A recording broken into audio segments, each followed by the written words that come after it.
So my name is Vian Boyans. I'm the project manager from Aurora on this project. We're replacing the B line that feeds all the way from Berwick to Halfway Bush. This one specifically is Berwick to Outram. It's replacing 300 old poles to approximately 92 new steel poles. Bigger capacity, new conductor, just improving the overall reliability of the network.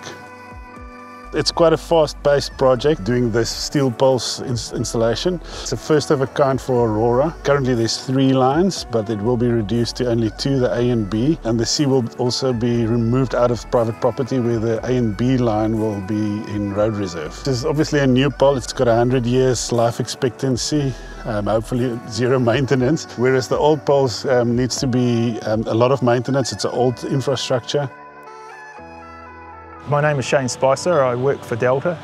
Today I'm out here as part of the team running the line for this project. So what's happening today is we're running conductor 6 lengths along the lines in this direction here.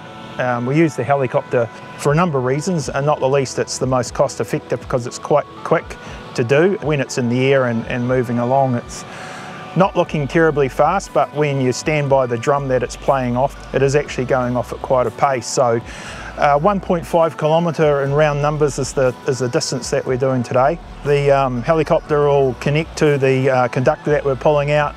It'll go along progressively, stringing out the conductor across the many catch points that it has along to the far end there. Once they've got it connected at the far end, we'll back tension it here. The guys will then connect to it up on the pole, chop it short, and then we just move on to the next one and the next one and repeat. The line work, that's the obvious thing that's being done here, but there's so much other work that has been done as well. Skevingtons have been the ones that have done all the invisible work for us. So there's a lot of work that's been done in the ground. They've made over 100 foundations for us, and these foundations are 1.5 metres diameter, 5.5 metres deep as some of the bigger ones. Overall, it's increasing capacity, it's reliability and safety, so less maintenance at the end of the day.